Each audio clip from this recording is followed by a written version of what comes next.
First வந்திருக்கேன். And இது வந்து ஒரு ப்ரெஸ்டீஜியஸான ஈவெண்ட்.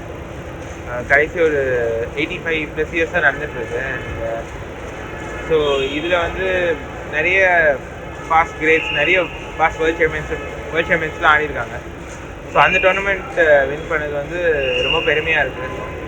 அண்ட் எஸ்பெஷலி எனக்கு second half of the 2024 like என் கேம்ஸ் வந்து அவ்வளோ சரியான ஆடலை. ஸோ அதுலேருந்து வந்து இப்போது 2025 ஃபஸ்ட்டு டோர்னமெண்ட்லேயே ஃபஸ்ட்டு வந்து ரொம்ப சந்தோஷமாக இருக்குது.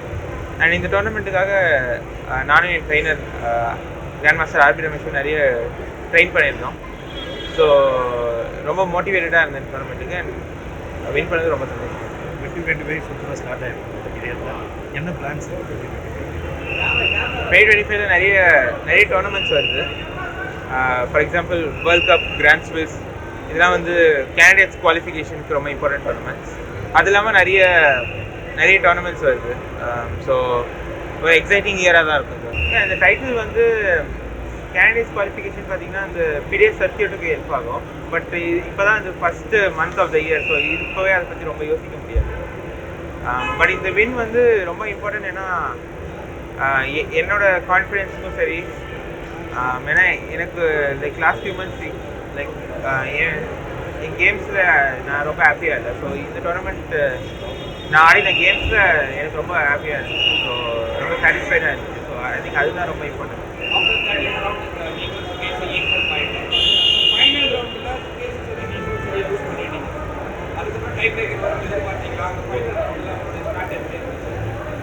ஃபைனல் ரவுண்ட் பயங்கர டென்ஷனாக இருந்துச்சு.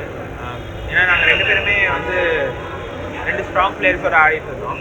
அண்ட் நான் 2 பேருமே வந்து ஸ்டார்டிங்லேயே கொஞ்சம் ட்ரபிளில் மாட்டிக்கணும். அண்ட் ஆப்பனன்ஸ் லைக் 2 பேருமே வந்து சூப்பராக ஆடினாங்க. அதுக்கப்புறம் டை பிரேக்கும் ரொம்ப எக்ஸைட்டிங்காக இருந்துச்சு.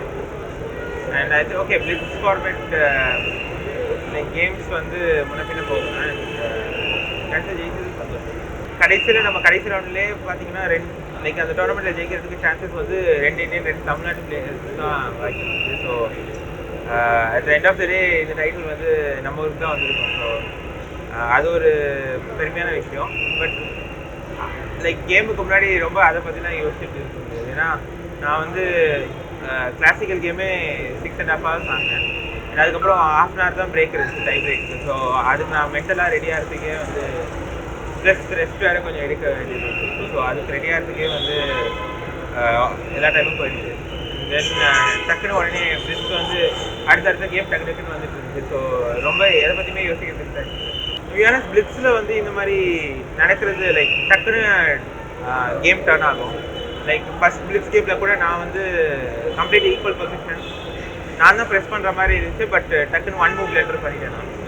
ஸோ பிளிட்ஸ் கேம்ஸில் வந்து இந்த மாதிரி தான் ஆகும். லைக் டக்குன்னு லைக் 2 பேருக்கும் ஒரு less than 10 seconds தான் இருந்துச்சு. ஸோ அப்போ வந்து இந்த மாதிரி டேபிள்ஸ் தானே இருந்து காமன்.